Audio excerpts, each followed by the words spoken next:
Hey everyone, it's Clint. Today's the day. We're going to talk about outlining. I have a couple disclaimers here at the beginning, though. Before we get into how to outline your comic, understand that most guides on outlining don't actually go into the nuts and bolts of how your brain works in putting together an outline. It'll just be like, hey, here's what an outline looks like. Build one of these outlines. And so I thought it would be helpful to show you my thought process and kind of what I'm striving for when I am building an outline. This is like the ultimate thought process, build an outline, the purpose of it. And I think I missed this in a lot of guides. So we're going to go over that. Can you do it differently? Absolutely. There are tons of how to write stories in different ways, and they will approach outlines differently.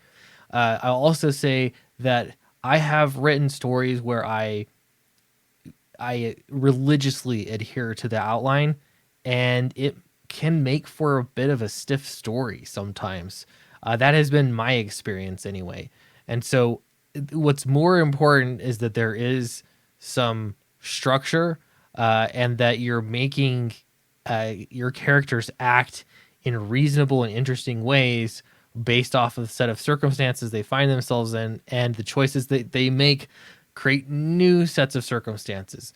It's not that your characters have found themselves in a plot and they are just following that plot. So having said that, I am a plot driven writer. I write with a plot in mind because you can do some really amazing things with a story when you sit down and really plan it out. Characters are important. They drive the plot. You may have heard the term character-driven stories, and those are fantastic, but it's just the way that you're approaching storytelling. So this is the way that I approach it. So we're looking at a Word document with words on the screen. This is our same Word document we've been working off of, right? And I don't actually write things out like this, but for the sake of the video, I think it's helpful. So this is actually where I start writing. Scenes, that's how I actually outline something. I will write from scene to scene when I'm doing an outline. Remember, keep in mind we have that restriction that this is a 22-page story. And so I can tell you right now, there's probably not going to be room for 10 scenes. It would be a weirdly paced one-shot comic book. So in this case, I went with 4 scenes. There's no magic number of scenes, but if you read comics, you can realize, about how many pages scenes take and what you can accomplish in a given scene. And for me, 4 is definitely the max for scenes that I want to accomplish what the story that I'm telling here. Okay, so this is the lackey, right? So starting point, journey, end point. This is our like three points of our structure. And what I did here is just write out a few things of goals, what I want to do in these parts. So I want to establish the normal. There's a character arc. And so not only do we have the plot arc, but we have character arcs, which are very important. That's a hill that I'll die on. Very important. Your characters need to change throughout the duration of the story. And so to do that, at the beginning somewhere, I'm going to want to show you some concepts, some ideas as to what the main character's like. I'm going to name him Adam. He's the lackey. And I'm going to give you what is life like for Adam. What type of person is Adam? Okay, so I'm going to find a way to show you that. Notice I'm not starting with the plot points. I'm starting with these concepts. And I'm going to build plot points based off these concepts. So I need an inciting incident that gets the story moving along, and that is going to be accomplished through Adam's actions, ideally. Okay, so, and then the one thing I want to keep in mind is what choice does Adam need to make?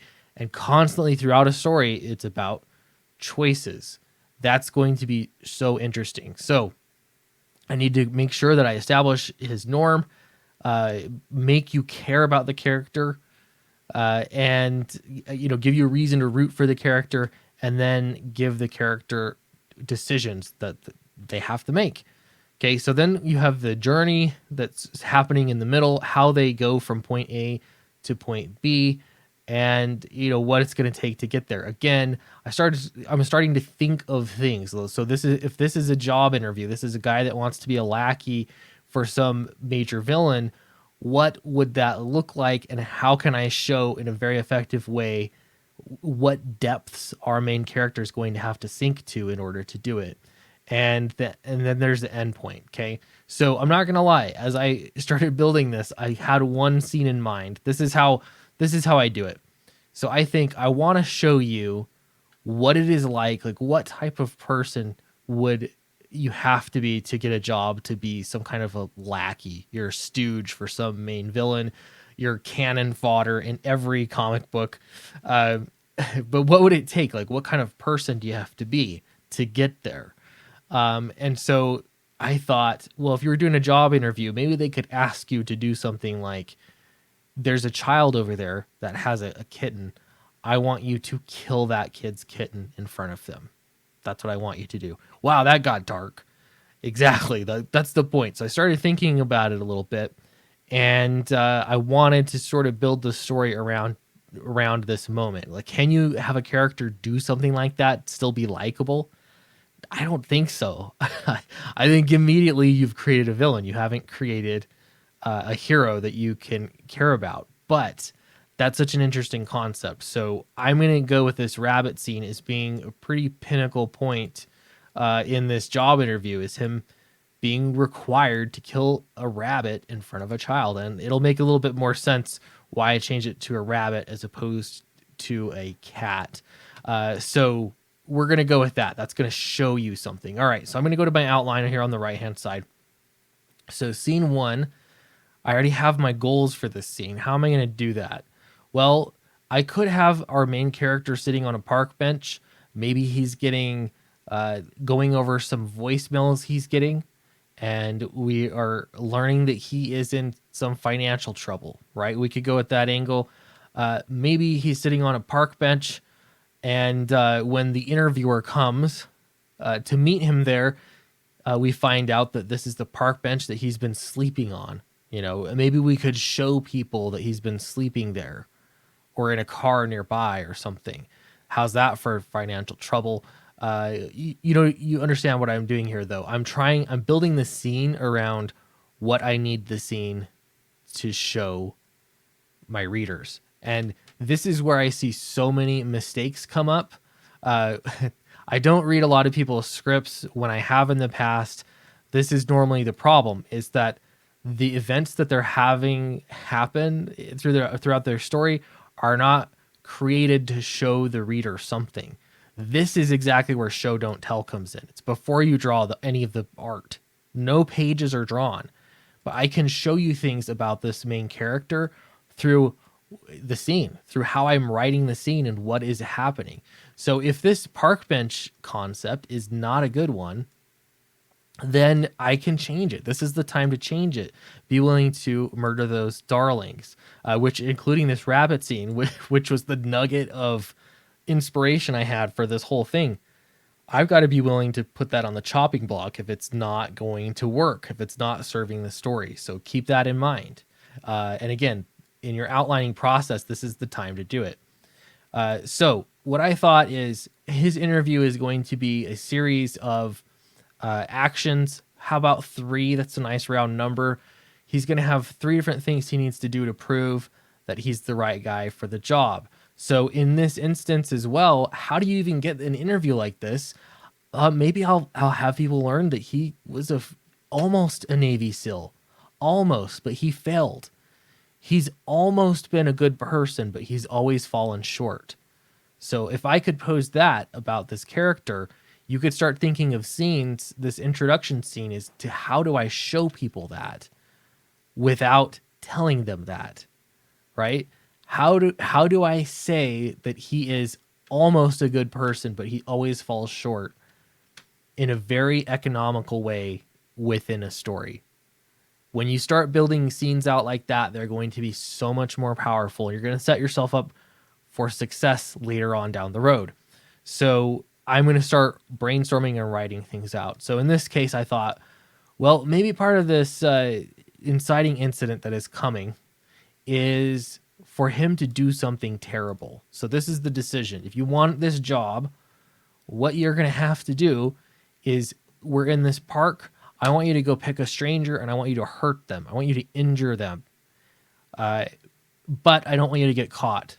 I want them to thank you. That's what I want. So now we've presented a problem for our protagonist, and how is our protagonist going to handle this? So I can show some things. One is that he's smart. One is that he's willing to sink to do pretty low things in order to accomplish this goal.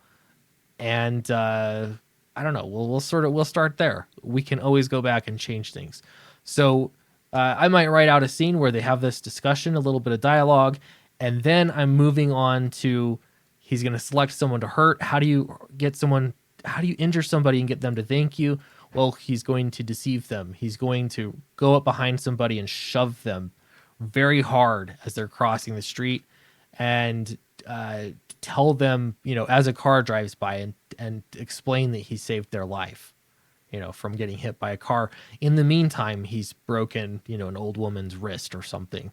And she thanks him, right? The number one rule is don't get caught. I don't know. Again, this is brainstorming, and this is how you start to build a scene. But again, everything I'm putting into this scene is keeping in mind, what does this say about the character? What am I showing about this person's, Adam, our character? What am I showing about their starting point? Where does the character arc begin? And what choices is he making now to move this in motion, the events in motion? So I'm going to, write out some notes there, okay? Scene 2. So this is going to lead to something else. This is into the journey. And now I'm going to have them move on to a robbery. So the interviewer says, hey, I want you to rob this convenience store, but I want you to do it without a weapon. And I don't want you to get caught. I don't want the police called. You're not going to get caught, right? That's going to be a repeating theme here. So I'll write that scene out. How would he solve this problem? How is he going to rob this convenience store without using a weapon, without getting violent? He's just going to rob it with his words. And then think of some ways to do that. And this could show how cunning our main character is. It could show a number of things. And you might want to sort of show some humanity, right? Because that's exactly what I wanted to get out of this is, here's a terrible person, but maybe there's a little bit of hope. So you start building your scene out that way. One more thing I'll say on that. I don't know if you ever listened to Death Cab for Cutie.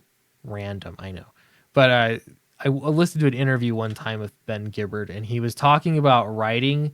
And there's this one song, I think it's called Twin Bed or Twin Size Bed, something like that.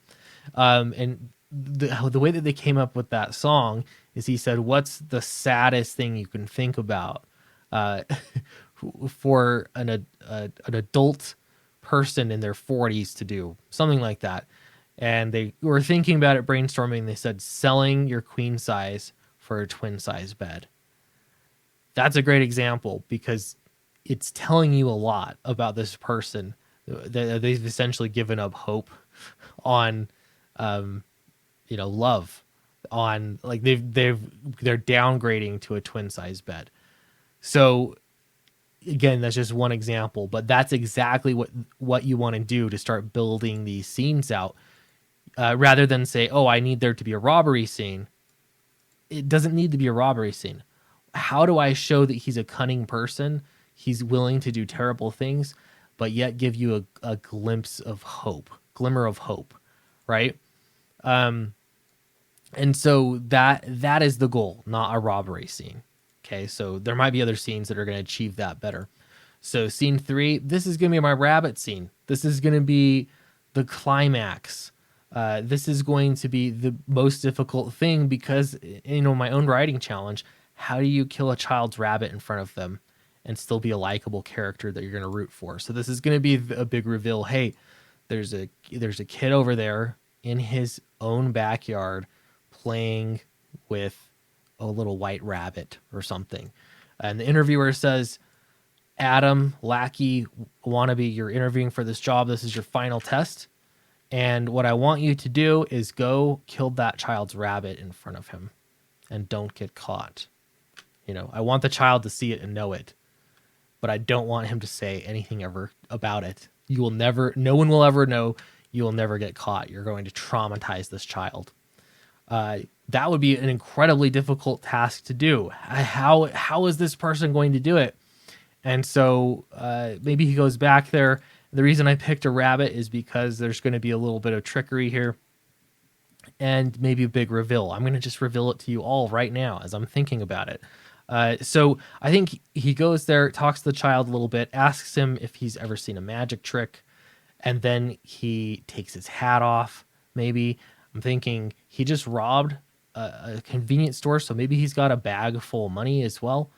And so he goes to this child and says, let me see your rabbit. I'm going to show you a magic trick. And he puts the rabbit in the sack that had money before, right?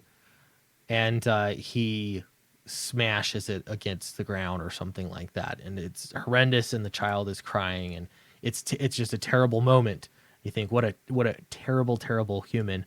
The child is crying. He walks off, and he throws that bag into a dumpster, presumably, as you'd think, with a dead rabbit in it.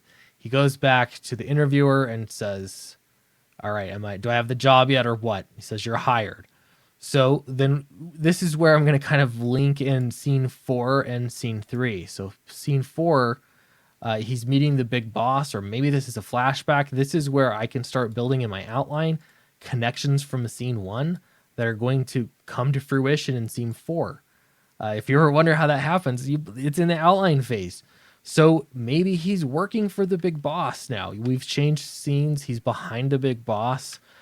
He's gained the confidence of this big boss, and we find out he's really there for revenge, or he's there for justice. He got this job specifically to get back at this boss that's a terrible person. That changes everything, perhaps how you think about this person, but that could be the big reveal. And so if I skip to scene 4 and I say, main character Lackey is behind the boss, and then we have a flashback to this rabbit, and the kid goes to the dumpster and he opens up the bag, and he doesn't see a rabbit. He sees a pile of money, and he's amazed, and he walks back to the hat that the man left. He took off his hat. He lifts up the hat. Here's the magic trick. The rabbit's actually in the hat, and the rabbit's fine. So that's like the big reveal, the big turn of events. I mean, again, this could be terrible, but that's the point of outlining, is you run through the story. And so he performed a bit of a magic trick. He's tricked us. He's tricked the reader. He's tricked this child in that he's not actually that bad of a person. He's actually the good guy. And so in scene 4, now this has some weight to it. Now he's standing with a man that is a some kind of a kingpin figure or something like that, who's done some terrible things. And maybe I would say this is scene 4, him, maybe he's going to assassinate the kingpin figure here. I need to go back to scene 1, and this scene 4 is going to have a lot more impact if I, in scene 1, set up for it. So maybe he's had some personal tragedies in his life that have all sort of centered around this person, right? The main villain that we don't really know that's who he's working for, or what is his job interview for?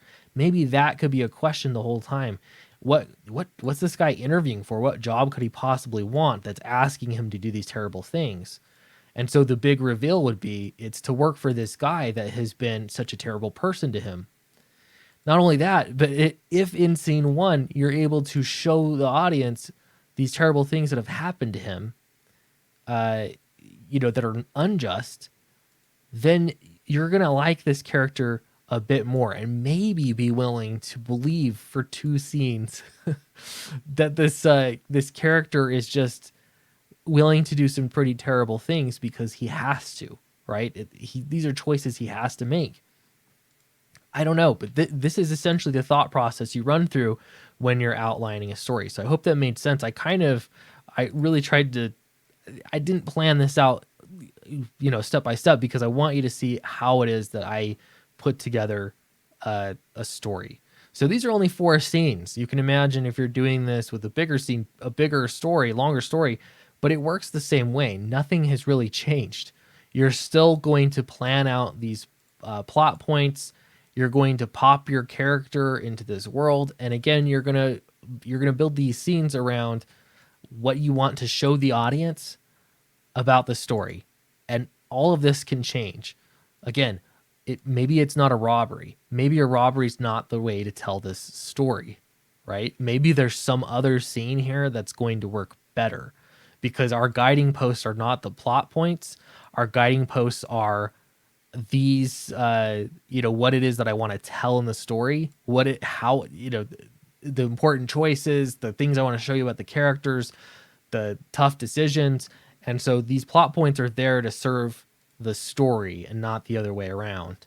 And obviously you want your character to be driving this story. And the best way to do that, in my opinion, is to just start writing it out, right? So here's a scene 1 on a park bench.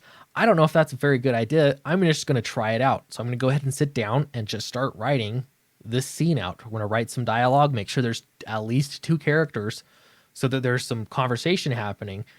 And after I've written that scene, I can now go back and look at the scene later and try to be objective about it and ask myself, is this scene achieving what I need it to achieve?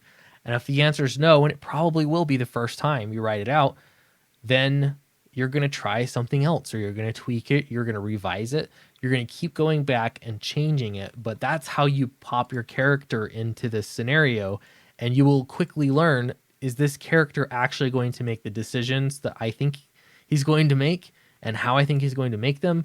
You're going to find ways that this will change based off of just sitting down and writing out the scene. So that's how I build an outline. And you can get a lot more detailed than this. This is not very detailed for me. I would normally, in these scenes, write out a bit more. But again, the sooner I can get in and actually start writing out a scene and writing dialogue, I think that's when the magic happens. That's sort of the next step. So I think that's what we'll talk about next, is writing a scene. And again, there's a lot of approaches to that, but that's the next important part. So thanks for watching the video. I really hope that this made sense. I know it's a little bit longer, but I wanted to go through exactly the thought process of building out an outline and how to do it successfully, hopefully. So thanks so much. Appreciate you for watching this. Don't forget to like and subscribe and comment below. That'll help these writing videos out a lot. So thanks so much, and I'll see you in the next video.